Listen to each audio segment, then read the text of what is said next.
Hello everyone and welcome back to my channel. I've got a really nice simple bake for you today. It's some short-crust pastry. This one's going to be our base for the different savoury dishes that we do, such as quiches and stuff that we'll have in another video. So let me show you guys the ingredients list. 115 grams of soft unsalted butter, 215 grams of plain flour plus extra for rolling out, a pinch of salt, 4 free-range egg yolks. I also have 500 grams of baking beans and an 8x8 inch loose bottom cake tin which has been greased with butter and flour. So I've shown you the ingredients list, so let's get to the bake then. So my short-crust pastry is a dead simple one and it's going to be the base of a lot of different things that we do, and I just thought I'd show you a video on that one to show you guys know how to make it. So what we're going to do first, we're going to mix a few ingredients together in our camera chef here. You can definitely do this by hand. Okay, so you want to add your 215 grams of plain flour into your mixing bowl, add your pinch of salt and add your soft butter. So I've actually got the cake beater for this one, so you actually want to mix these together just until it forms breadcrumbs.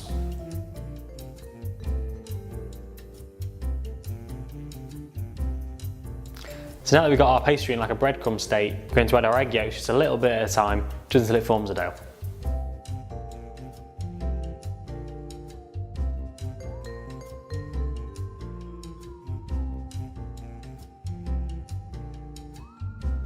So as you can see, it's nearly formed a dough now, but you want to finish off by hand so you don't work it over in the machine. So I've worked this into a ball of dough now, but now we're actually going to put in some cling film to rest it in the fridge.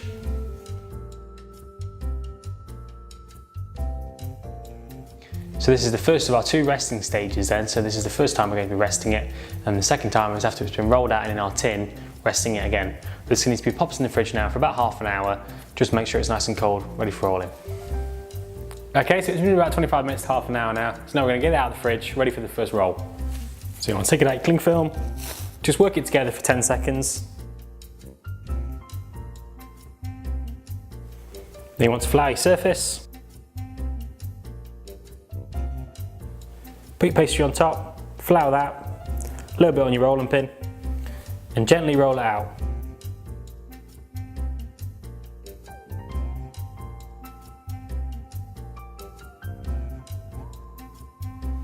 Okay, so now we've rolled it out to the right shape and thickness. It's around about a £1 kind of size. We've actually got our tin ready to go here, and this can get a little bit tricky, so don't worry if it kind of falls apart on you. You can always patch it up a little bit, but you want to try and lift it up onto your rolling pin and then drop it into your tin. A little bit of flour on your rolling pin. Kind of grab it from one end, be nice and gentle, try and find the edge. I've actually got a pat knife here, just to help me out a little bit.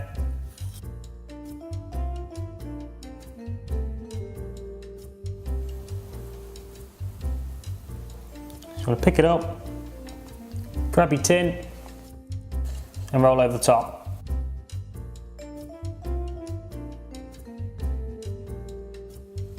So as you can see, mine kind of did fall apart a little bit, but don't worry, this is what you got the pastry for, and you want to patch this together with your excess pastry here. So I'm actually making a wall around the side of the pastry now with our excess pastry, and these should bake together and then you won't really notice when you've got something inside of it. You want to do this all the way around the edge, about 1 inch in size. So as you can see, I've patched a wall all the way around the outside, so when you actually cook it, it's actually going to come out all nice and fine, and I think it does sometimes look a little bit more rustic as well, instead of being like a really nice straight pastry. So now what we need to do is pop it into the fridge for about another half an hour just to rest it once again, and then we'll cook it off finally.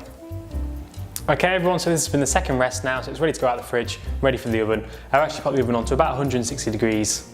So we've got our case here ready to go, but we're actually going to put some baking beans in it first. So we've got our baking beans, and we've got a piece of grease proof here, which is actually going to fit inside our pastry case for the baking beans. So you just want to pop this down.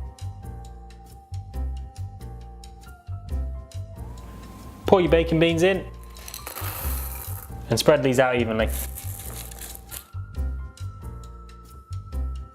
So the baking beans are pretty much just weighed down really, keep a nice shape. So we're going to pop this in for about 25 minutes to half an hour, but just keep an eye on it, 160 degrees, and then we're going to take the baking beans out and get a little bit of egg wash just for the last 5 minutes. Okay guys, so we're back, it's been about half an hour now, so we're going to take the baking beans out just for the last 5 minutes. So the grease proof definitely makes it easier to get the baking beans off, and you don't get those little holes on the bottom of your pastry as well. Okay, so we've got 2 things we can do here. We've got our egg whites that we actually had left over from our egg yolks, what we made for the pastry for. And I've saved a little bit of the pastry that we had excess so I can clog up any holes. So what we're going to do is there's a hole here what we're going to clog up with a little bit of this pastry. So you just want to egg wash the bottom.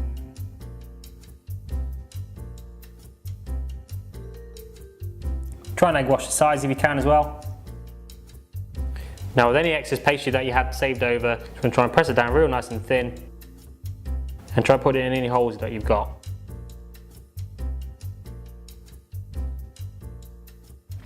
Okay, now these need to go back into the oven for another 5 minutes just to get a bit more colour on top.